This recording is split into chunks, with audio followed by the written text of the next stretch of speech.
At my daughter's wedding, she looked me straight in the eye and said, "The best wedding gift you could give us would be to disappear from our lives permanently." Then she turned her back on me.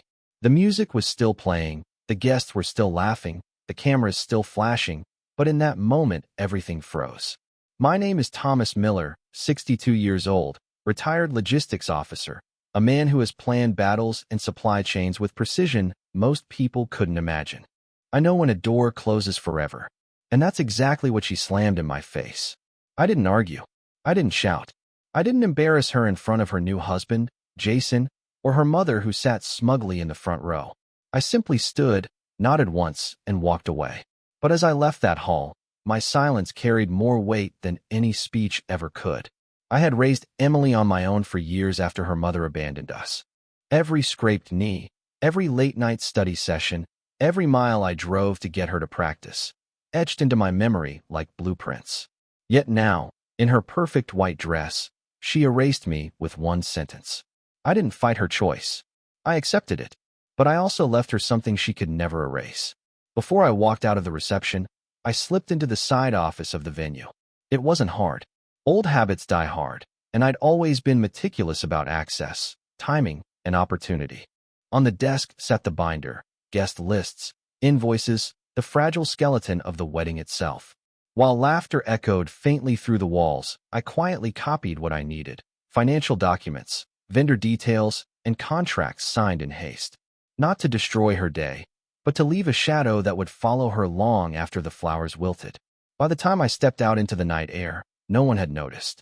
To them, I was gone, forgotten, but my silence was already moving. I drove home without music, without thought, only the rhythm of the tires on the pavement.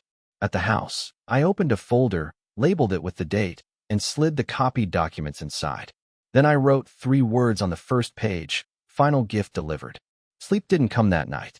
Instead, I sat in the dark, remembering the way Emily's voice had cracked, not with hesitation, but with finality. She had meant every word. And that was fine, because silence isn't surrender. Silence is preparation.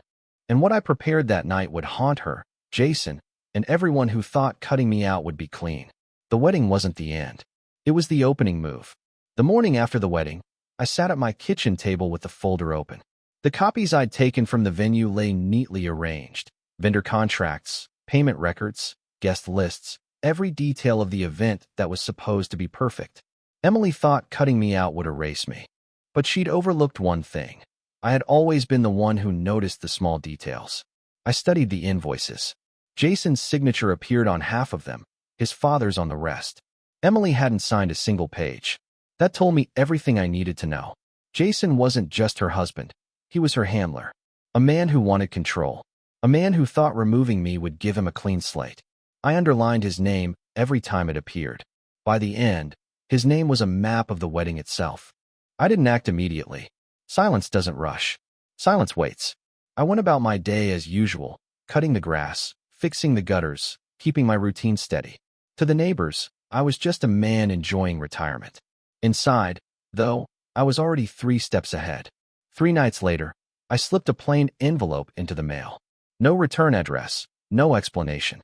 Inside were copies of the unpaid invoices Jason had neglected.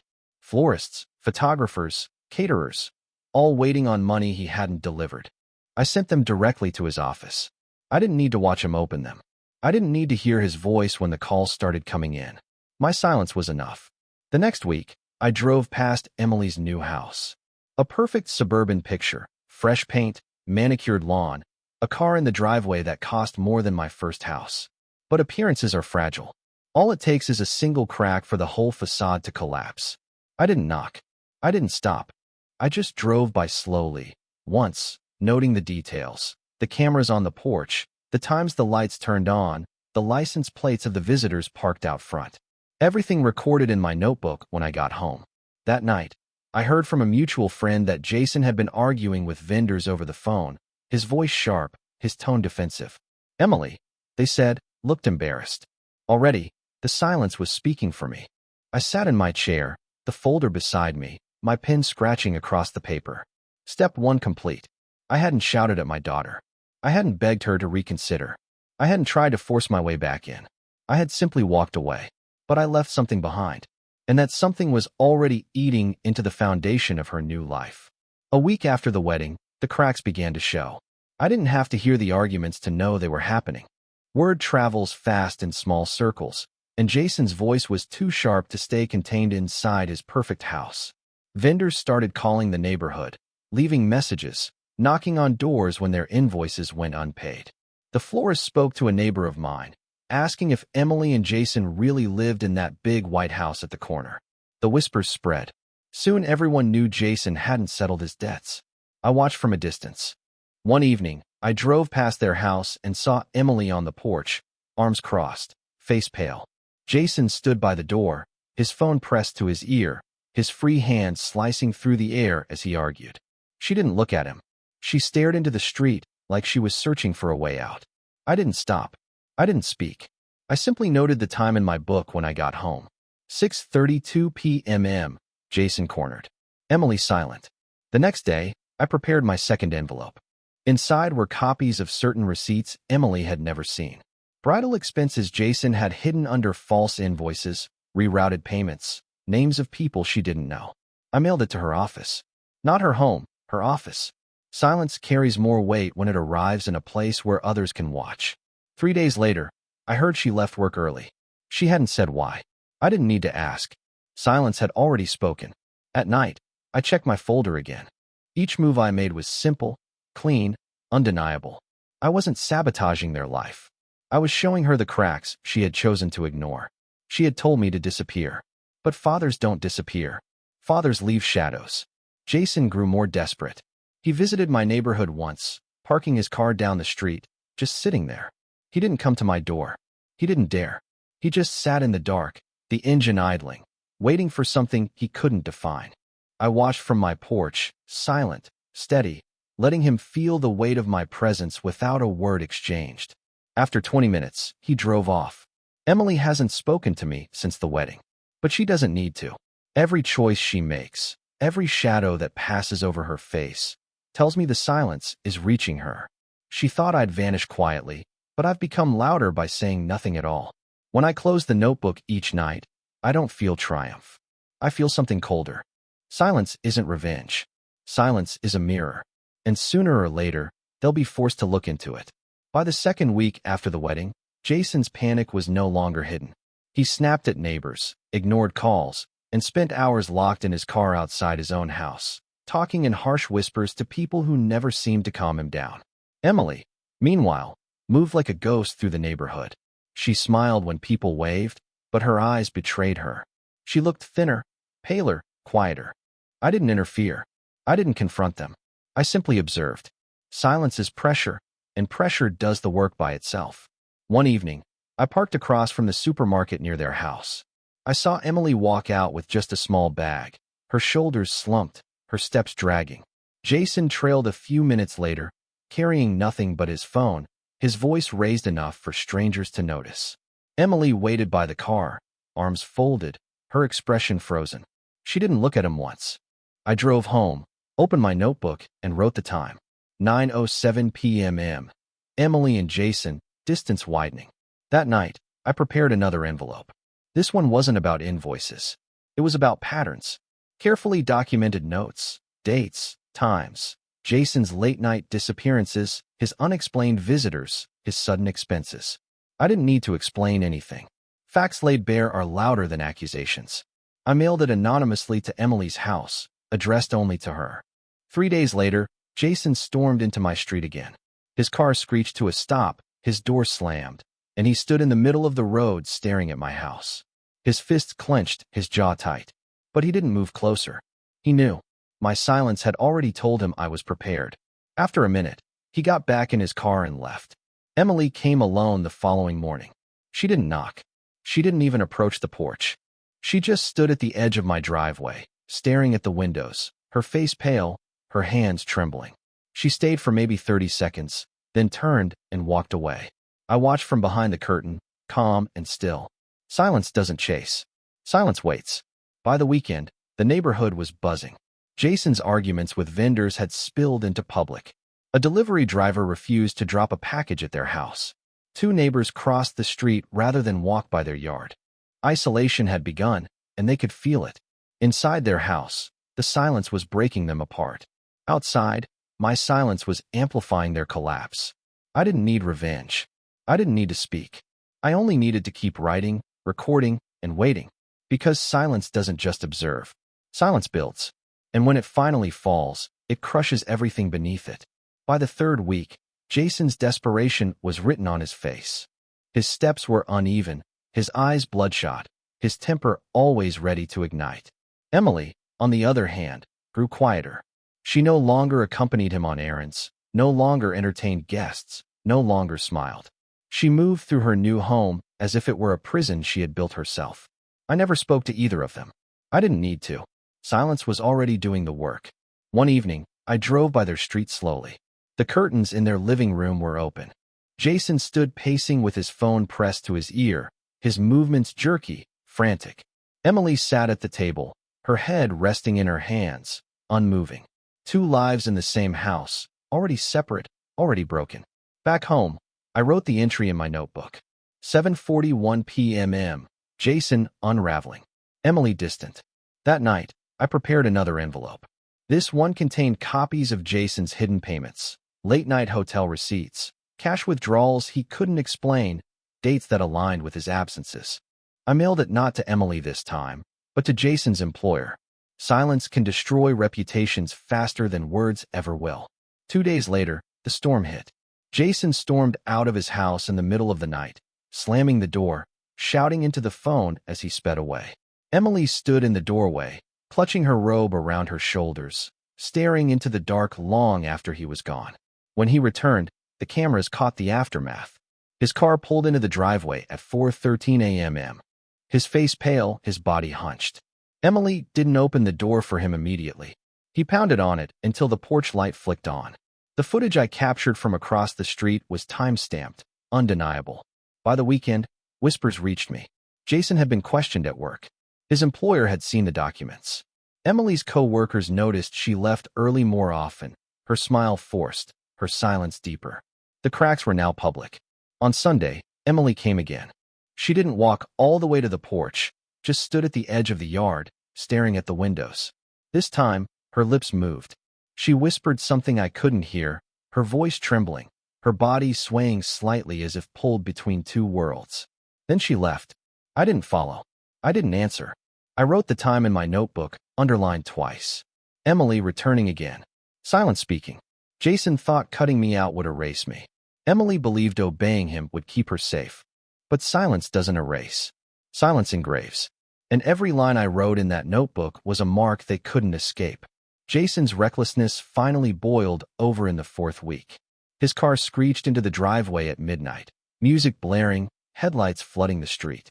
Neighbors woke, curtains shifted, dogs barked. He didn't care. He wanted to be seen, to be loud, to drown out the silence pressing in on him. Emily appeared at the door, her robe clutched around her, her face pale. She didn't speak. She didn't move. She simply watched as he staggered out of the car, slamming the door hard enough to shake the glass. His phone was in his hand, his voice raised, spitting curses into the night. I watched from the shadows across the street, my camera recording. Silence doesn't chase. Silence collects. Inside their house, the shouting lasted for hours. Emily cried quietly, her voice breaking, while Jason roared and slammed his fists against walls. My pen scratched across the page. 1:47 a.m. Domestic fracture escalating. By morning, word had spread. A neighbor stopped me during my walk, mentioning the noise, the shouting, the spectacle. I shrugged, expression calm, giving nothing away. I didn't have to say a word. The neighborhood was already turning against them. That evening, I sent another envelope. This time, it went directly to the police department. Copies of the late-night footage, timestamps, proof of reckless behavior, documented patterns. Anonymous, untraceable, undeniable. Silence had allies now, and they wore uniforms. 2 days later, the patrol car came. It parked across from their house for hours, the officer inside unmoving, watching. Jason paced in the driveway, his fists clenching, his jaw tight. Emily stayed inside, curtains drawn, her figure a shadow behind the glass. The camera captured every second. That night, Jason broke again. He stormed out with his bag, driving into the dark without headlights. Emily sat at the table, her face in her hands, her body shaking. She didn't cry loudly. She didn't scream. She just folded into herself, silent and broken. When Jason returned hours later, he didn't go inside right away. He stood in the driveway, staring at the house, his shoulders hunched, his phone pressed to his ear. He spoke in quick, sharp bursts, glancing around the street like a hunted man. He knew something was closing in. He just couldn't see it. I wrote the final note of the night. 3:12 a.m. Jason unraveling. Emily fading. I didn't hate them. Hate is noisy, sloppy, short-lived. What I felt was colder, sharper, enduring. Because silence doesn't forgive. Silence exposes. And theirs was almost over. By the 5th week, Jason was no longer holding himself together. His paranoia was written into every move he made. He searched the house at all hours, ripping through drawers, scattering papers, opening closets as if enemies were hiding inside. Emily didn't try to stop him. She only watched, her silence heavier than his noise. I observed from the distance I had built. My notebook filled with times, dates, behaviors. Jason wasn't just unraveling. He was destroying the illusion of control he had worked so hard to create. And Emily saw it too. One night, I caught it on camera. Jason in the driveway, shouting into his phone, his hands wild, his body bent forward like he was trying to force control through sheer noise. Emily stood behind the curtain, just a shadow, her face barely visible. She didn't move. She didn't open the door. She simply stared. I copied the footage, slid it into another envelope, and dropped it into the station's mailbox. No note. No signature. Just evidence. 2 nights later, the police car returned. Not to patrol. To stay. It sat across from their house for hours, headlights off, engine running. Jason stepped outside once, tried to act casual, then retreated quickly when the officer's gaze stayed fixed on him. Emily didn't leave her room at all. The silence was pressing in, suffocating them from every side. That weekend, Jason finally broke. He came home late, reeking of desperation. He slammed the door so hard the glass rattled, stormed into the kitchen, and unleashed his rage. Plates shattered, chairs tipped, his voice raw and uncontrolled. Emily cried quietly, her sobs muffled by the chaos. My pen marked the time, 12:34 a.m. Total collapse. The next morning, the neighborhood shifted. Neighbors avoided eye contact, crossing the street instead of walking past their house. Whispers carried through the air. Jason wasn't just losing control inside his home. He was losing his reputation outside of it. Emily moved like a shadow in public, shoulders slumped, head down. She knew the walls were closing in. I didn't need to remind her of the words she had said at her wedding. They echoed in her silence now, louder than if I'd spoken them myself. Disappear from our lives permanently. I had disappeared, but I hadn't vanished. That night, Jason sat in his car for hours, the engine running, his phone pressed to his ear. Emily sat on the porch steps, motionless, her eyes fixed on the ground. 2 people in the same house, already separated by silence they could no longer escape.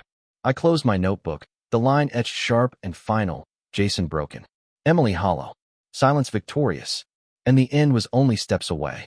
By the 6th week, the silence surrounding their house was no longer subtle. Police cars lingered every evening, sometimes 2, sometimes 3, their engines idling, officers watching. Neighbors didn't gather anymore. They stayed behind closed doors, their curiosity smothered by unease. The street had become a stage, and everyone knew something was coming.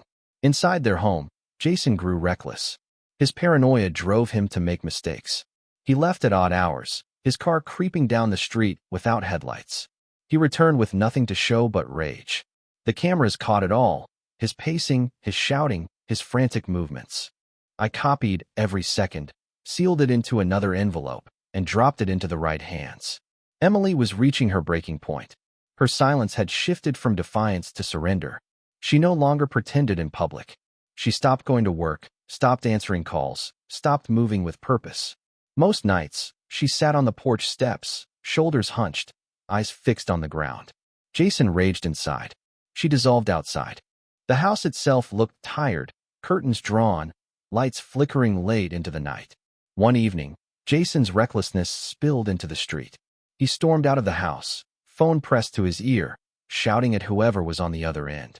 His voice carried down the block, raw and furious. An officer stepped out of the patrol car across the street, his presence silent but commanding. Jason froze, cursed under his breath, and went back inside. The neighborhood heard it. The silence after was heavier than his noise. Emily's collapse came days later.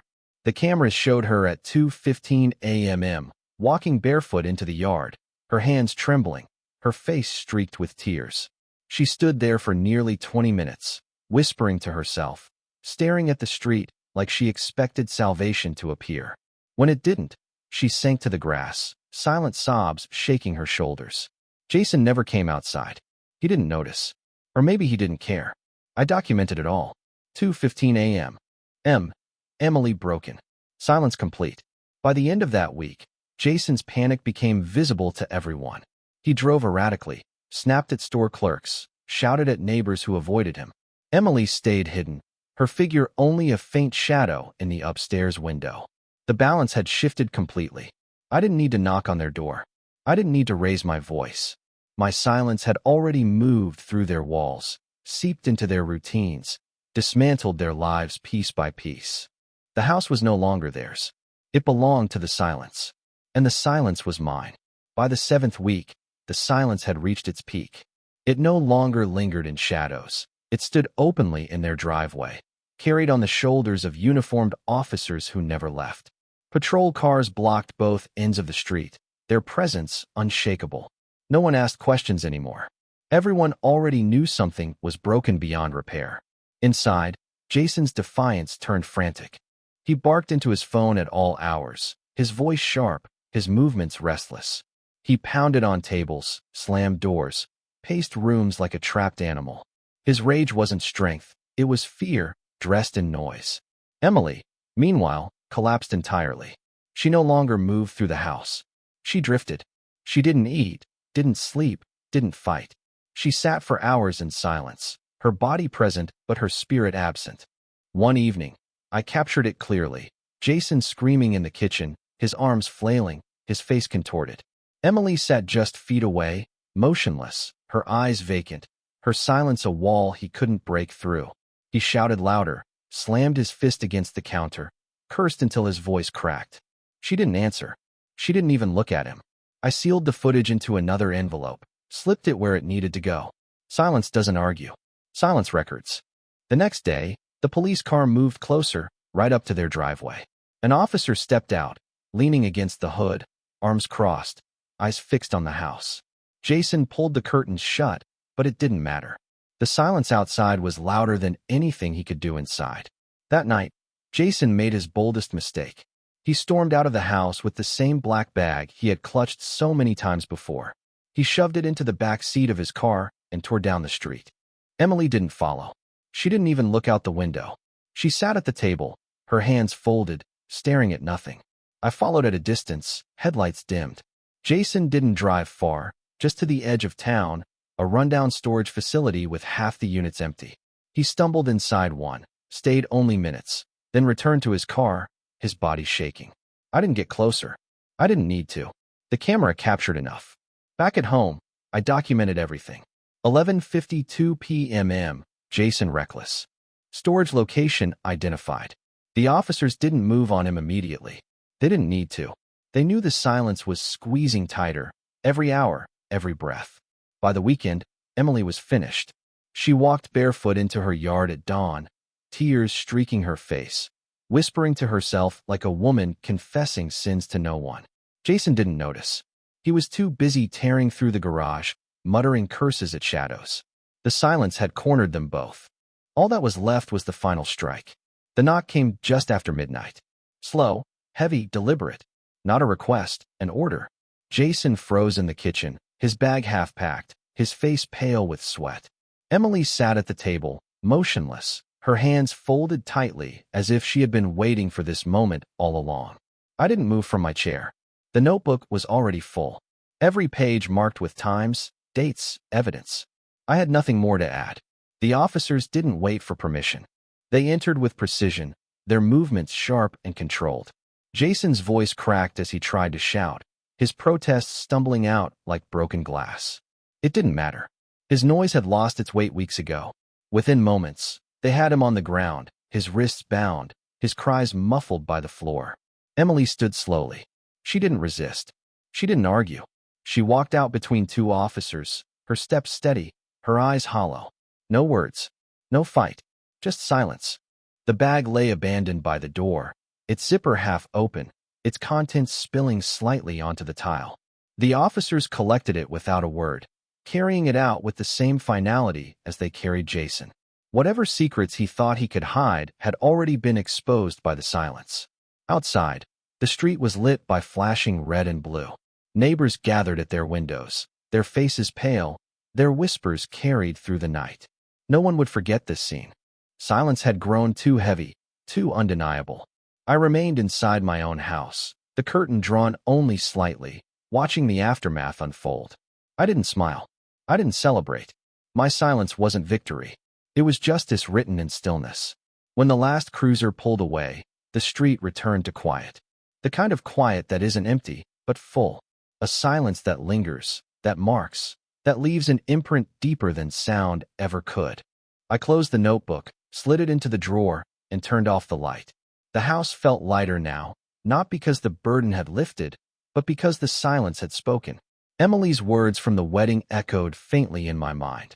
The best wedding gift you could give us would be to disappear from our lives permanently. She got what she asked for. I disappeared, but I didn't vanish. I left something behind, something she and Jason could never escape. Because some people fight with rage, some fight with lies, some fight with noise. I fought with silence, and silence always wins. Been through it. When they crossed a line, and you made sure they felt it.